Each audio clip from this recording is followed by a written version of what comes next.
Welcome to Spark Faith with me, Dr. Kris Sargent. This show is about renewed health, rooted in truth, and restored by grace. What does finding health look like for you? Do you have a vision for your future self and a way to get there? I'm Dr. Kris, and after 33 years in functional medicine and a lifelong journey through brain health, weight loss, hormones, mindset, and faith, I know that real transformation doesn't come from willpower or white-knuckling your way to wellness. It comes from gratitude, honoring your body as the temple that God created. This show is about body stewardship, not shame. It's about rewiring your mindset, your metabolism, and your spirit to find lasting health without the grind. I'll help you cut through the noise, see opportunities instead of obstacles, and finally live the healthy, purposeful life you were created for. Let's spark faith and transformation together. Spark Faith starts now. Hey, y'all. Welcome back to the Spark Faith Show. I am Dr. Kris Sargent, and I have a really cool show today. We are talking about calorie math. What is that? I know calories in, calories out. Nobody wants to hear about it. So I have decided to take a little bit different, view of it. And particularly for my perimenopausal women over 40, I think this is going to shed some light on why calorie math doesn't always work the way it used to work anyway. If you have experienced a calorie issue right now in this space, right? So I just really want you to know that really you don't need to fight your body. Right? You need to give yourself just a tiny bit of grace and not so much guilt. This episode can be really permission giving. And I really want that for you. I want you to give yourself some permission to shift just a little bit of thinking around this. And this is definitely going to be a little bit of a science lesson as opposed to a faith lesson. But just know that I just want to give you permission to struggle less, right? We don't need to have struggles like we're struggling right now. The frustration that you have, honestly, most women that I work with are not overeating. They're overthinking, they're overmanaging, and they're underfueling. And so when we can shift from food being some kind of emotional release, which, hey, I am guilty, and someday we'll talk about my popcorn problem. And if we can shift from food being some kind of emotional thing or something that we think we're supposed to be doing, or we're supposed to eat such and such a way because TikTok said so, let's shift that into thinking about food as fuel. Right? Food can just be fuel. And just like gas is for your car, you have those numbers on the gas thing, right? When you're filling up your car, like 87, 89, 93. Well, maybe your fueling right now is like a 50, right? And what you really need is that 93. So let's talk about it that way. Instead of thinking about all the things that food can mean, we put that meaning onto food. Food just comes and it's innocent sitting there. And then we say what it means to us in our heads, in our subconscious, in all of the crazy that we have in our society around food. So that's where we're going to go today. We've all have like tracking apps on our phone. I know that MyFitnessPal, I don't get paid by them.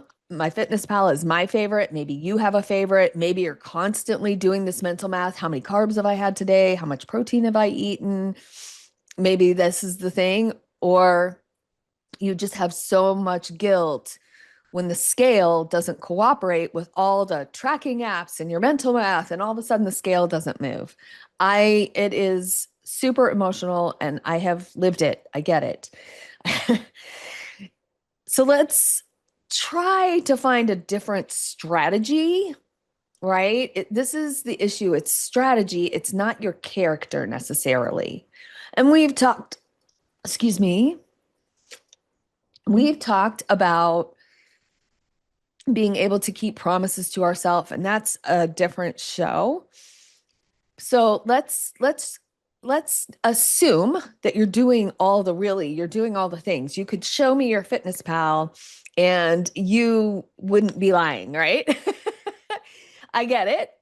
And I've also had those months where I could show somebody my fitness pal. I put everything in, I swear, and I have gotten no change. So I get that. So the issue is strategy. It's not about your character. And today is going to be about relief and not rules. Okay. So calorie math can seem super logical, right? Calories come from lab measurements, but not living bodies, right? And it feels scientific and it helps us feel like we're in control. And I don't know about you, but I kind of like feeling in control. And I like being able to say, hey, this is what I've done and track it. But so we think that like numbers equal control and control makes us comfortable. And that can work short term. It may also have worked on our younger bodies. And now we do the same shift that we used to do and nothing happens, right? I used to just shift out a couple things, add a salad, take this out, and boom, I'd be down. That's not so easy, right? It's taken me a good year to lose 10 pounds, okay? And 3% body fat. So just know that it can take some time. And I have not been perfect, just so y'all know, not perfect. And the studies around calories are male dominant, okay? They don't use females as much in a lot of the clinical studies because of our body shifts and our hormonal shifts, and males don't really do that as much. So a lot of the studies are done on male bodies, and they're going to react completely differently. They naturally have more muscle mass than we do. They're going to be completely different. And so I just want you to stop promising yourself like, hey, if I hit that number, then my body will obey.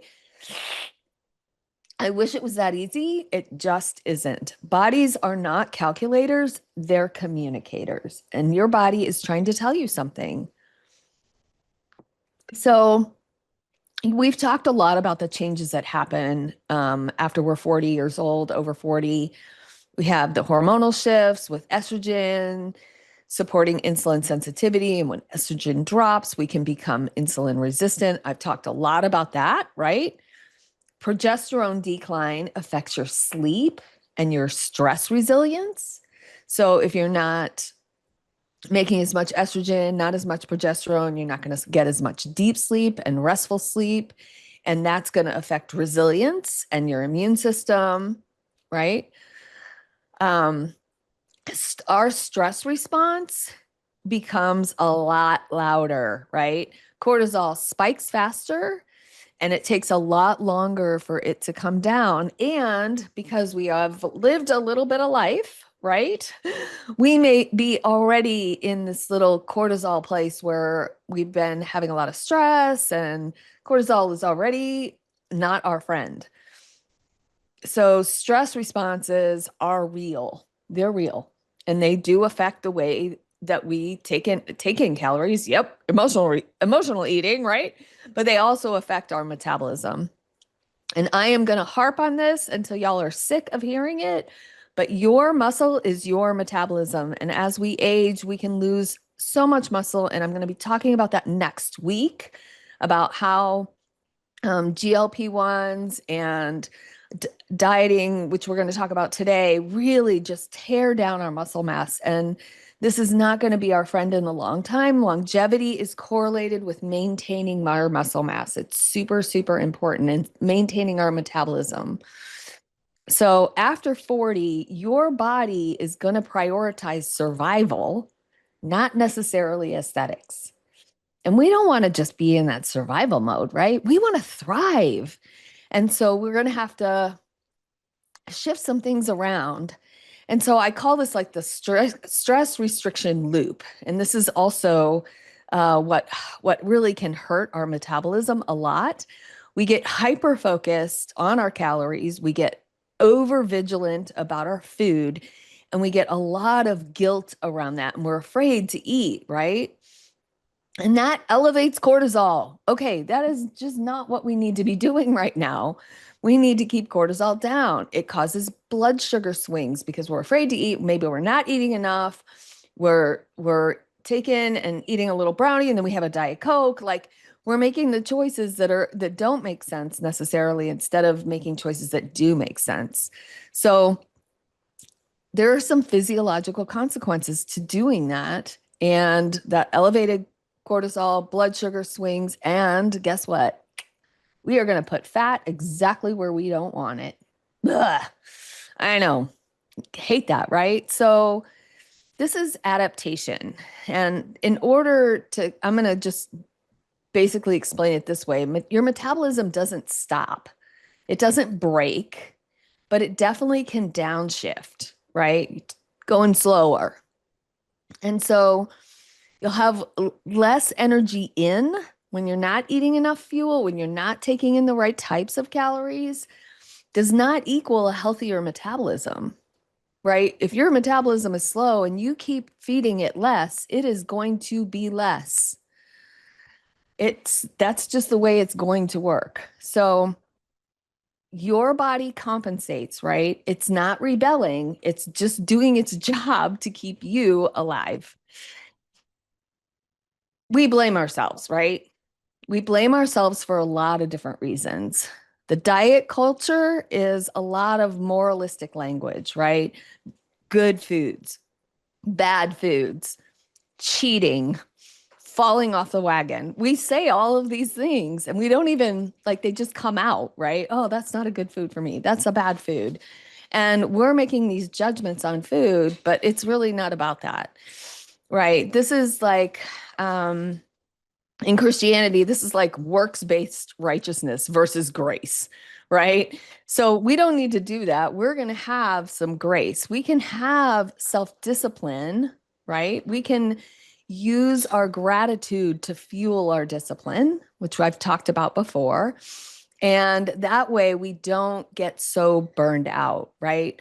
Discipline without safety net of grace really can just lead to a lot of burnout. So God is not disappointed in your metabolism or your choices. He's not. He wants you to be healthy. He wants to love you, and you can love him by just making some quick shifts. There is a hidden cost that a lot of people just don't really want to talk about. And weight loss isn't fat loss, right? Most of the time, if you're under fueling, you are going to shed muscle, you're going to shed thyroid support, you're going to shed adrenal support, and you're going to shed your resting energy. And so you're going to be tired, you're going to have this fatigue, you're not going to feel well rested. Because muscle is so metabolically active, it's expensive. So our body is going to protect our fat because fat can be used in a pinch, but it's not necessarily going to protect our muscle.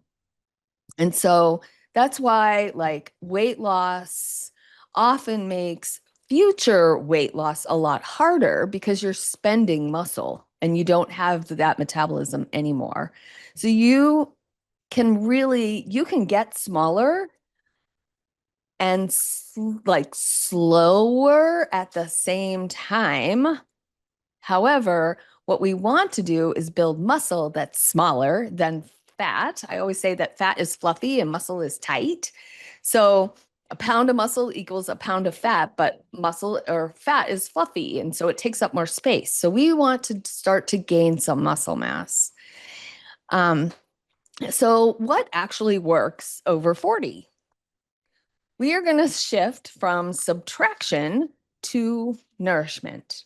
And we've talked about protein so many times but when we can get a higher level of adequate nutrition in the right kinds of nutrition, then we can really start to support that muscle mass. And that means adequate protein. I know I harp on that a lot, but that creates a stable blood sugar and less cravings at the end of the day or anytime during the day. It will absolutely support strength over scale obsession, right? You can get stronger and be less concerned with your scale. And it's going to help your sleep and stress recovery. So maybe we need to reframe some of those goals that you have instead of just using that number. Although I think for me, it's the number is important. Like once a week, I check in with myself because that helps me stay on track, not obsessively, but it helps me stay on track to know where I'm at. I have a scale that also gives me some body fat feedback. And I'm a fan of any of those kind of devices because it can give you just some data, right? You may not be losing any pounds, but your body fat goes down. Wow. That's exactly what we're looking for, right? Not muscle mass loss. We want that. So if we reframe energy before weight, we're going to fuel our bodies properly. And then we're going to go for strength over size. Let me tell you something, ladies, about size of clothes. I can wear anything from a small to an extra large. In pants, I can wear anything from a 6 to a 12. And it just depends on how they're cut. So this is not a good measure necessarily for strength, right? It's just not. So health and healthy eating and having the right amount of fuel for your body is what's going to restore your metabolism, right? It's not the other way around. Your metabolism can't restore your health unless you're feeding the metabolism correctly. So God's design is really responsive, right? When God put this whole crazy body together, he did not mean it to be or feel punitive. His design is exactly the way it's supposed to be. So we can shift what we're doing in response to that. That's the thing, right? God's design is responsive, not punitive. Nobody's punishing you for being over 40. Your body isn't betraying you. It's just responding to what you're doing. And so when we can start shifting our view of food into fuel, now, how would you want to fuel your body? Right? What is optimal fuel for your body? And for those of us over 40, we have to get enough protein, whether that's in the form of eggs or beef or chicken or fish or shellfish. A good protein shake can really be helpful in the morning because it doesn't take that long, right? Uh, I am a fan of Clean Simple Eats. I'm a fan of Metagenics has a great protein. Orthomolecular has a great protein. So there's a lot of ways that you can shift and even still maintain some vegetarianism if that's your thing. That means you need to be taking some other vitamins for sure. But there is a way to get enough protein for yourself all the time. And so God's design is responsive, not punitive. Partner with your body, right? This is going to take some acceptance work. And that's not always the easiest because we have in our minds the way we thought it was going to be, or the way it should be, or the way we think it should be. And we may have to back off and maybe do some journaling about the way it actually is. Oh, I know that's so challenging because we thought it was going to be this way, but it's that way. And, we've all had different journeys. Some of us have had a lot of injuries. Some of you have had life things that have happened. Some of you have gone through cancer treatments. All of those pieces of your health story add up to where you are today. And your past does not have to define your future, right? Your history is not your destiny. So we can shift some of those things right now. You don't have to stay where you are. You really can shift. And I've had to shift. I've had to shift a few times. Um, I decided this year at 61, like, hey, what can I do with a 61-year-old body? Right? What can I do with this thing? Can I gain some muscle mass? Can I get my clothes to fit a little bit better? What do I need to shift in my diet? Because I was already eating pretty clean. What do I need to shift specifically in my diet that will shift my body and I can work with my body better? I started wearing a glucose monitor. Maybe it's for you, maybe it's not for you, but it gave me some data on some carbs that I was eating that I thought were good for me. And I found out that they were spiking my blood sugar. Okay, well that's not good because we've talked about that a lot already. Like we don't want that kind of spike because then it's going to lead to craving and fatigue and it burns out our cortisol. Like we don't want that kind of stress in our body. So I had to learn how to partner with my body in response to some new data. And I look at labs as data, I look at the scale as data. That's all it is. It does not have to be your self esteem. It does not mean anything about how valuable you are. Your scale doesn't mean any of those things. And we have definitely in our culture conflated those things, right? We've put those things together to mean things that they don't really mean. And for me, shifting from being so scale focused to being more data focused has really helped a lot. So I'm going to encourage you. I got a Hume, Hume scale. I do not get paid by them. And it's got the little handles, and I can track my body fat. I can track hydration levels. You see, I wear an Oura ring, so I can track some things through that. Like I'm just tracking data. And then I'm responding to the data that I have. So if I don't sleep well one night and my ring says, hey, you're not really recovered, I'm not going to go hit it hard at the gym because that's just going to leave me in a place of more fatigue. I'm going to take it a little bit easier. I'm not going to do zero. I'm going to walk instead of run. I'm going to lift light instead of heavy.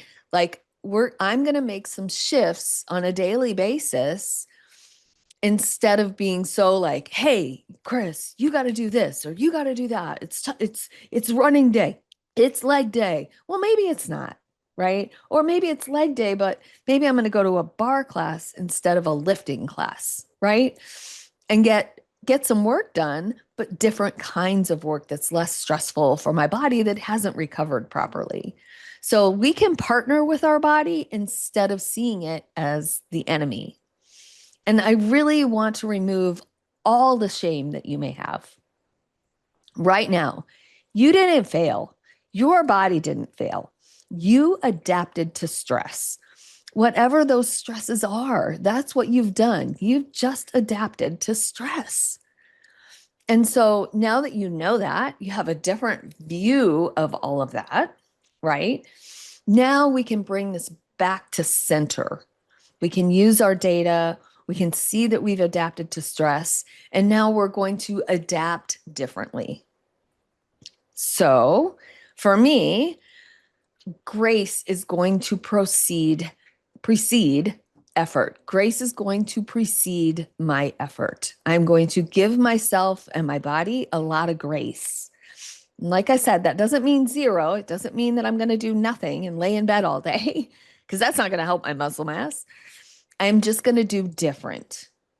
And I think doing different is where we can have that grace preceding our effort, right? Just doing different. And then healing is going to flow out of that safety that you feel. Like, okay, I feel safer because I may or may not be recovered. And if I'm not recovered, I don't want to push too hard. I will push very hard on those hard days. When I have recovered and I have slept well, oh, I am going to hit it. I'm going to run my 3 to 5 miles. I'm going to go to the gym. I'm going to lift heavy, or I'm going to do a hot yoga class or something like that, so that I can really work my body when my body's ready to be worked. It just takes the data and shifting data from meaning something like I'm not worth it, or I'm worthless, or my self-esteem equals the number on the scale. Because for many years, that's the way it was. So healing really can flow out of the safety net of understanding what your body's going through and why it's going through that. So just to kind of summarize this whole thing, restriction really teaches your body to conserve. And that is not what we're going for. We want to build muscle. We want to be vibrant. We want to thrive. We really don't want to conserve what we have. We want to shift what we have. And so we don't need to be restrictive in some of those things. We need to do different. Like I said, we need to have more grace for ourselves. We need to get some data. Data is super important. I know I sound like one of those biohacker geeks, and I kind of am, so that I can teach you about it. So here's the thing. Next week, I am going to be talking a lot about muscle and how we lose muscle, and why really protecting our muscle is absolutely crucial as we age, right? It's going to prevent fractures. It's going to maintain our bone density. It's going to maintain our hormones better. It's going to maintain our brain chemistry better. I know we're thinking like muscle does all that. Muscle does all kinds of really, really cool things. So let's just land before you try to fix anything. Let's land this thing, and really let's get back to remembering some basics. And we're just going to have to start with the basics. So we're going to do a lot next week about that, and talk about the ups and the downs of GLP and GLP-1s and some of those kind of things. And I just want to leave you renewing your health, rooted in truth and restored by grace. I love you guys so much. Thanks for listening, and hit subscribe, would ya? Love you. Bye. You've been listening to Spark Faith with me, Dr. Kris Sargent. This show is about renewed health, rooted in truth, and restored by grace. Tune in every Thursday morning at 9:30 a.m. Pacific on the Transformation Talk Radio for more simple, faith-fueled steps to live the vision God placed in your heart. Are you ready to take the next step? Schedule a discovery call or connect with me at drkrissargent.com. That's DRKRIS Sargent.com. While you're there, download my free ebook, Endless Energy, the 6 non-negotiable keys to endless energy, and sign up for an upcoming masterclass. Don't forget to subscribe, like, share the show, and I'd love to connect with you on social media at Dr. Kris Sargent. Let's keep sparking faith and transformation together. Can't wait to see y'all next time.